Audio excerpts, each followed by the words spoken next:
All right. Hey, hey.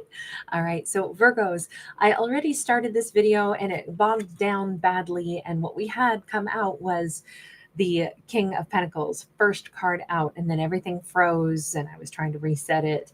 So, here's what I'm going to say. I don't know. We're going to put this right back in and we're going to reshuffle. Okay.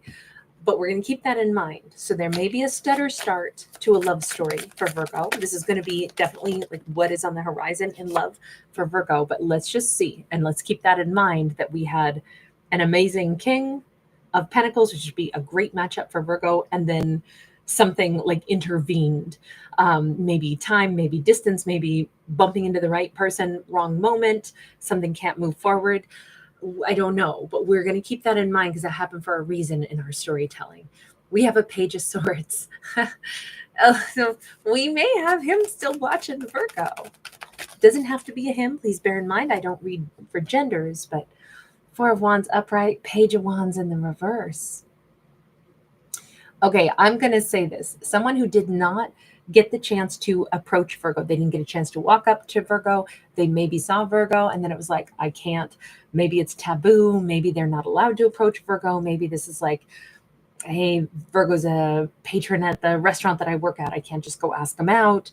At least not the first time I see him in here. You know, maybe if it becomes a more comfortable, more, you know, like there's a rapport that is built, then maybe I could, but maybe not instantly. It could just be a bit of a delay like that. But this person continues to either watch Virgo, pay attention to Virgo, or just simply think an awful lot about Virgo. It seems like they already know Virgo is the Marian kind. Virgo has different facets to their character also. They see a serious side of Virgo and then they get a hint of some other energies in Virgo as well. Maybe soft and sweet, maybe sexy and sultry. Everything though, it's like Virgo's everything I've been looking for because they are straightforward. They are what I see, but then there are other sides to them that I got just enough of a glimpse of to know that Virgo is everything they appear to be and more. They are not just mildly interested in Virgo. To me, it can't be mild. We've got the King of Swords in the reverse. Sorry, Knight of Swords in the reverse. Sorry, I should have just turned it upright so I could actually read it. And we have the Two of Wands. They're not going to make any huge move toward Virgo. They're not going to rush forward and try to get with Virgo. They are weighing things heavily. They are contemplating things. Because this is not, they already know Virgo's not somebody that you mess with. Hanged Man sideways. There is something about timing. This whole storyline, considering that I tried to start it and we had, you know, a King of Pentacles come out and then everything bogged down. And then we go to that Page of Swords. If we hadn't gone to the Page of Swords, I mean, we could have gotten a different king. We could have had a different story. But I'm reading this like that is all still part of the same thing. Like a King of Pentacles obviously looks at Virgo as a very serious individual, somebody they would want a serious connection with. And because of whatever that taboo was or whatever that obstacle was, whether it was they barely met Virgo and then they and Virgo, you know, had to go in different directions, or, you know, there's oftentimes obstacles for timing to be perfect, right? But they are still over here saying, how much of this is me creating the illusion of, hey, now is not the right time, or is it really not the right time? See, they're kind of bothered. They're feeling like they missed the chance a little bit, and they can't shake that feeling with the Ten of Wands in the reverse. There's either something that they should have said and didn't. Yeah, Four of Swords in the reverse. They're realizing it wasn't that much of a taboo. I could have already talked to Virgo. I could have already begun a dialogue, and then I'd be talking to Virgo even now. And although I'm like, I can't rush forward now, on the other hand, maybe I should have in the first place. Eight of Swords, though, in the reverse. They're acting like, I know Virgo wasn't producing the blockage. I know it wasn't Virgo who was, you know, keeping me at bay. Okay, there's that King of Pentacles sideways. So he may be realizing, you know, the blockage was me. It was me not ready to come forward. I could have if I had really just stepped forward, but maybe I got to own it. It was me who didn't move forward at a moment when I could have because I wasn't 100% ready. Let me just, what was the perceived blockage though? Because in the beginning, like I said, the video, buffered and stopped recording. Hanged Man in the reverse, Seven of Pentacles upright. It could be that he, in this case, he might have just wanted to watch for a while and see if Virgo was single for a while. Look, in this story, we seem to be talking about a King of Pentacles, and it seems like Virgo is showing up as a feminine. Of course, it could be same sex, it could be reverse gender roles, does not matter. But to keep the storyline clear for which character is which, I'll say what we see on the cards. So it is him, a King of Pentacles, seemingly, who the only barrier or delay was simply he wanted to see if Virgo is single for a while, if it was a moment in time, or maybe he wanted to observe Virgo, because Virgo's here in a fancy dress, but having a glass of wine for one at this gorgeous romantic wine dinner. It's like he wants to make sure Virgo is somebody that doesn't just have a billion other people in their life. Look, I mean, to put it simply, they might have wanted to know over a span of time, does Virgo date everybody all the time? Or if Virgo said yes to me, would it be special? Has Virgo not dated anybody in a long time? Are they somebody who just automatically, has people, nipping at their heels all the time? We have the Chariot also. If they kind of, I'm not saying that they wanted to hope that Virgo would come chase them. If anything, it's like there was no blockage. It was just them wanting to delay approaching Virgo, wanting to see if Virgo stayed single for a while, and kind of wanting to get to know who Virgo is as like from just the observational standpoint before trying to date the Virgo. Like what makes Virgo tick, what makes Virgo happy, what are Virgo's hobbies. So they must be close enough to Virgo that they can see those things in Virgo. This could be, a friend who's actually got attraction for Virgo. This could be, okay, maybe they know that Virgo had an ex and they wondered if Virgo has an ex who still comes around. I'm going to say it this way. This King of Pentacles, this time anyway, comes out sideways. And so he could have some fears like, I don't want to, approach Virgo if maybe Virgo is still, has an ex that they talk to all the time and sometimes they're on again, off again. Are they really single? Or is Virgo maybe still got some toxic ex that they are sad over, that they cry over? Do they look like somebody who's out there living their best life, single and uncomplicated, or is there a toxic ex? I don't know why they're so convinced there could be a toxic ex. Maybe they just dealt with that in their past with other people that they fell for. And then it was like, oh my God, I'm a rebound. Or, oh my God, you're not uncomplicated. And there's our Virgo, the Hermit in the reverse. It's so interesting because it's like, I don't know if Virgo has been either more introverted than what they would have expected. And so they can't tell, like, is Virgo a, somebody that they would want to date? Or is Virgo somebody who's like, really social and flirting with everyone? Or is it just that Virgo typically is a pretty quiet person and they have caught Virgo on a more like extroverted time of their life? All of this feels like they have just not been sure. Is Virgo out there living their best life and really happy? Or does Virgo have like a double life? Or is there somebody still clinging to Virgo's energy? Or is Virgo ready to date someone? Or are they standoffish? They seem friendly, but are they really dateable? I really think that this king does not want to get his own feelings hurt at all, which is very understandable. King, what do you really want with this Virgo? Let's just cut to the chase. The World and the Four of Wands.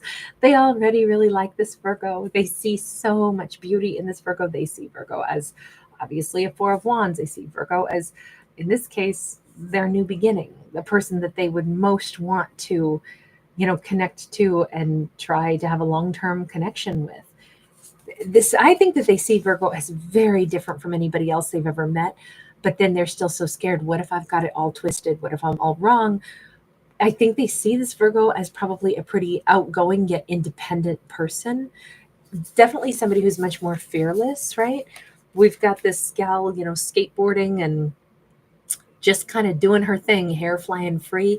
Virgo could come across as a bit of a, wild child, a bit of a free spirit, somebody who's pretty self-possessed, somebody who will dress themselves up and go out for a nice glass of wine, somebody who's like elegant and has their own sense of, comfort zone in who they are.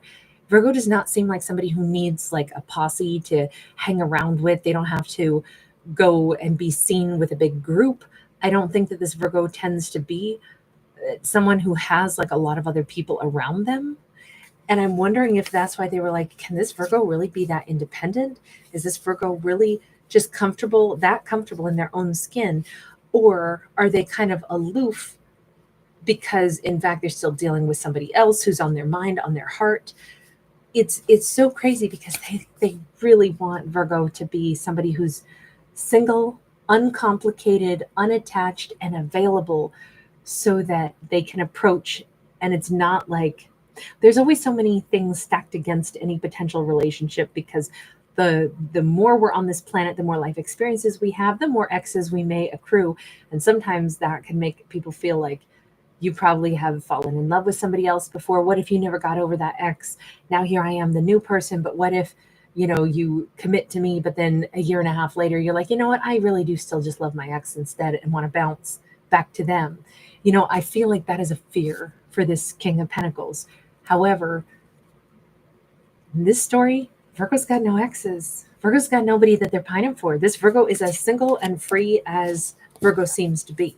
And that comes across like that's what the real reason they held back from Virgo, even though they could have already been talking to Virgo, and they pulled back instead because it's like, I don't want to, what if Virgo's got somebody else on their mind? Let's just take a quick peek at Virgo. Where's Virgo at? Knight of Pentacles sideways. Virgo's on the cusp of doing a timeline shift. Virgo's been slowly but surely, on this pattern in their life, but they're about to do something different. So this could be that Virgo's about to a timeline shift could be, I'm about to change careers. I'm about to change where I live. Normally the Knight of Pentacles is a slow moving knight who always has one quest. But admittedly in this lifetime, we can, have very significant, I'm going to go with career right now because it's also Pentacles. So it's more about tangible things. I'm almost thinking Virgo could be on the cusp or starting to think about changing something pretty significant in their life. We have a 5 of Pentacles. This almost feels like Virgo's about to start picking up like a cause to help other people that they see as being in need. Maybe this is a Virgo who's about to say, you know what? I have been single for a long time. And what I've learned is I want to pour my energy into things that really matter. If I haven't built, a family or a life or a partnership that, I'm representing and, spending my energy on, then maybe I've recently become, or slowly but surely become more interested in, the plight of others, because maybe this Virgo's like, I have more resources than, and I could lead the way in some things that I could get really interested in, developing, making the world a better place for other people, acknowledging where there are gaps that need to be filled. It feels like Virgo's about to pick up a quest to do something really good, but I will say it could become pretty consuming. We have the 2 of Swords sideways. Virgo's not sure if they should do this because I think they already realize if I go down this road, if I pick up a quest to do something big in my community, or say I go into a career path that's going to be really consuming, it's almost like Virgo senses that they may forfeit a more personal relationship or something. We have the Devil upright. We have the 10 of Pentacles. It feels like Virgo says, if I go down a certain road, I may be saying I'm going to go ahead and give up on relationship. And instead, the world will be my family. There's something here where I think Virgo's already worried that they'll get so deeply invested in a cause that other people's plight will become more important in some ways than Virgo's own day-to-day, personal quest for happiness. They'll be more invested in making the world a better place, become more of a humanitarian. But I think this Virgo already knows that the danger in them doing this is maybe they go pretty hard. this is not a criticism or anything, but this is what I see in the card, so I'm going to go ahead and say it. I think maybe this Virgo knows themselves, and they know that if I start to get invested in things that, you know, I really want to pour my energy into a cause, I have a feeling it'll come at an extreme sacrifice of other things in my life. I will be committing myself to making the world a better place for other people, but I myself may wind up surrendering some things for me. And I think that's where, I mean, this is almost like somebody who's like, I'm not saying Virgo's committing themselves to like a life of, you know, becoming a monk or a nun or something, but I'm almost feeling like Virgo knows, if I go down this road of investing in something that I believe in, I know I can go pretty hard, and I can, you know, to the exclusion of other things. We got a Six of Swords. I just keep feeling like Virgo is questioning, and maybe rightly so. Let me figure out, could I be more balanced? Because I'm not a big fan of how this story is going right now, that it seems like our Virgo is almost saying like, I'll never even think about love again for myself if I go down this road and I'm more like humanitarian or altruistic. I don't think that's great to be too extreme in one way or the other. It's just my personal opinion. Sorry to criticize our Virgo. Please bear in mind, I'm a huge Virgo. Like, I have Virgo all over the place. I'm a double Virgo to start with. I have more of it in my chart in addition. So I don't mean to be judgy here, but that doesn't look great to be so extreme. Like, oh, if I do this, then I'll never have love. I'll only have this cause that I'll pick up. That Six of Swords, I think that's what maybe Virgo has been chewing on. Should I do X, Y, or Z and forget all about love and my own personal life? No, I don't think Virgo should. Three of Swords. Virgo might be thinking, yeah, but it would keep me from other heartbreak. So that's the reason it's alluring. Maybe if I can say that I find something else to fill my time and energy and all of my resources with, then also the bonus will be, hey, love has only caused me heartbreak anyway, but now I can help other people, and maybe that'll help me heal. That I could understand. But if that's the reason that Virgo deep down has been single, Virgo, there's this King of Pentacles who wants you. We have the Sun sideways. Virgo's looking for happiness. They're looking for purpose. But I think this Virgo already has purpose. I think them being alive is purpose. And I think Virgo already has plenty of happiness. And I don't think they have to fear, but what if love always brings me unhappiness? Maybe I should just devote myself to another, you know, lifestyle of helping those in need and forget all about my own self. This card says, no, Virgo, be balanced. You can have personal happiness and you can do altruistic things. Also, Virgo's got to change that mindset, because Virgo doesn't know, but there's a great love who's also scared of getting hurt, that's standing right there. The Star. This is better. The universe is like, Virgo, wish upon a star for everything you truly want. Don't start making extreme decisions about, well, I guess I'll never have love, but I'll just try to go help other people. The universe is like, I did not breathe life into all you humans, all you mortals, to not remember that you're supposed to, you know, pursue beautiful things for yourself and for those around you. That your wants and desires and happiness are just as important as everybody else's. You can help each other along the way for sure. You can have altruistic plans, but also make sure that you're reaching for your stars. I think this Virgo needs to realize that their happiness is out there. And I think the sooner they do that, the better. What's our final message, especially for this King of Pentacles? Seven of Swords, Nine of Pentacles. Maybe both of them have been lying to themselves a bit, imagining that maybe I'm better off alone. That's BS. Seven of Swords says, liars. You two would be more together than apart. So I hope that this King approaches Virgo pretty soon. But at the same time, I hope Virgo opens their heart to a partner. All right, I'm going to leave that there. Thank you guys for hanging out. Thanks for giving it a thumbs up.